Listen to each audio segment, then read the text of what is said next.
Welcome to Defeating the Blank Page podcast, smashing creative blocks, one page at a time. Hosted by JoeyTheJag, creator of Supernova Slam. Welcome back to Defeating the Blank Page podcast. I'm your host, JoeyTheJag.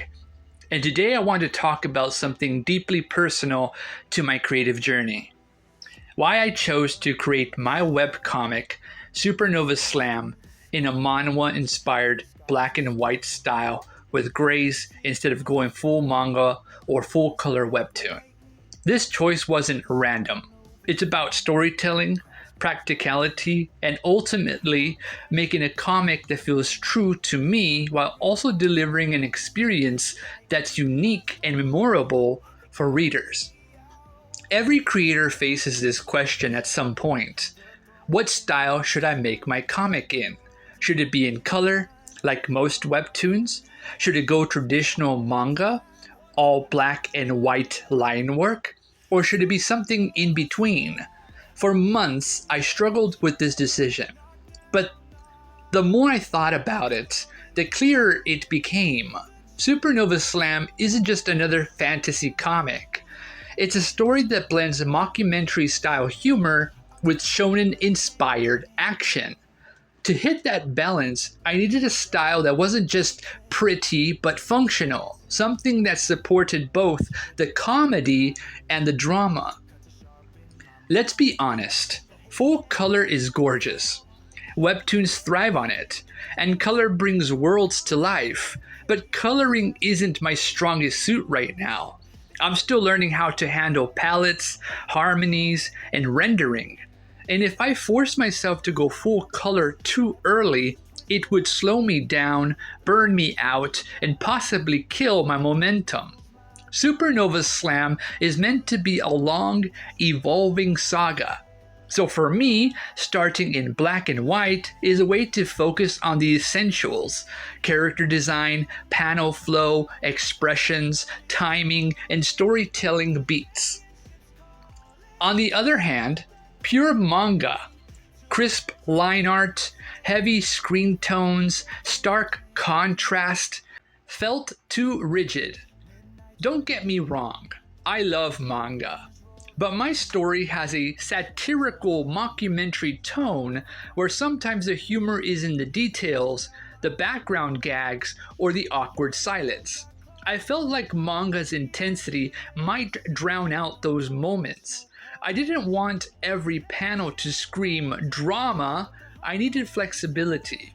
That's why manhwa's use of gray tones and later shading spoke to me. It lets me play with subtle mood shifts without overloading the page. Manhwa, especially the black and white or gray-styled ones, are fantastic at blending realism with stylization. They can feel grounded one moment, then blow up into epic action the next. That's exactly what Supernova Slam needs. On one page, Jay Novak might be stuck cleaning bathrooms as part of a gag, and on the next, he's facing down an alien mutant food monster with the fate of his school in the balance. Manhwa-style shading allows those shifts in tone that land naturally. Comedy thrives in timing and subtle visuals. If every panel was exploding with color or harsh blacks, the gags would get lost. By working in grayscale, I can highlight the awkward silences and background chaos, and the little visual jokes that make Supernova Slam Special Issue 1 so funny. For example, when the Beasto casually walks out of a bathroom with burrito while chaos is happening in the background, the comedy hits harder because the art style doesn't overwhelm the gag. But don't get me wrong, Supernova Slam is still an action story. When Jay Novak faces the mutant food army or eventually steps into the Universal Cosmic Wrestling Championship, the fights need to feel massive, impactful, and high energy. This is where manhwa shading shines. Motion lines, layered tones, bursts of light and shadow. It creates dynamic energy that feels alive without requiring full color explosions on every page. One thing I want listeners to understand, choosing grayscale isn't me running away from color. It's me building a foundation. The long-term vision is to eventually remaster arcs in full color once I've grown as an artist. That way, readers can enjoy the story in black and white as it comes out and later see a definitive edition in color, much like anime adaptations bring manga to life. It's about pacing myself without losing the dream. So what does this mean for other creators? First, don't feel pressured to start in full color if you're not ready. The internet will tell you webtoons need color to succeed, but that's not true. What matters more than color is clarity and consistency. If your story is good and your characters connect, readers will follow. Second, your style should match your story. If your story is a comedy, don't drown it into melodrama.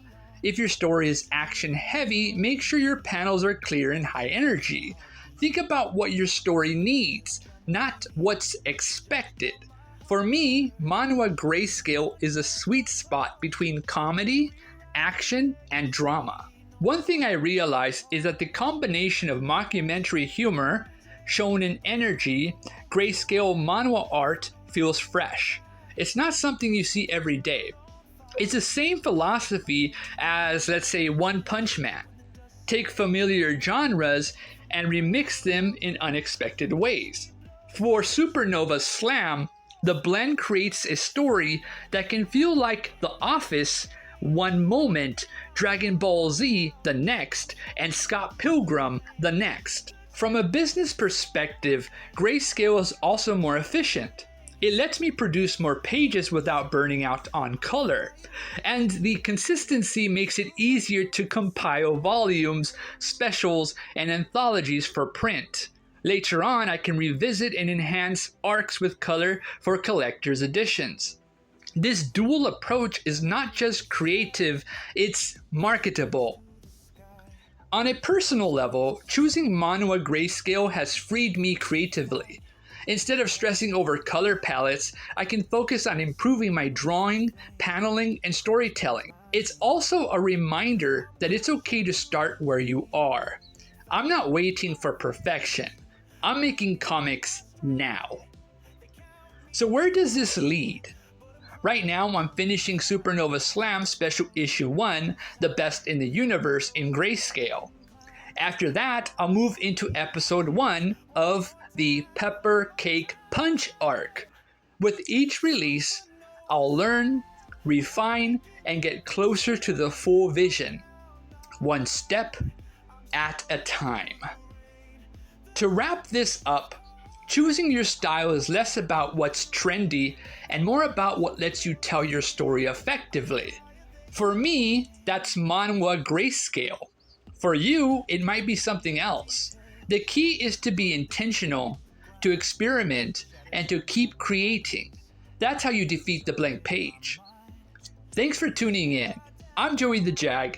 This has been Defeating the Blank Page podcast. And please like, subscribe, and comment down below what is your style of a webcomic. I will love to hear your thoughts. And also share the video with those trying to figure out their own styles. Maybe you might like my idea, or maybe you might figure out your own style idea just for watching my video. And I can't wait to share more of Supernova Slam with you soon. Bye-bye. Stay bold, keep drawing, and defeat the blank page. See you in the next panel.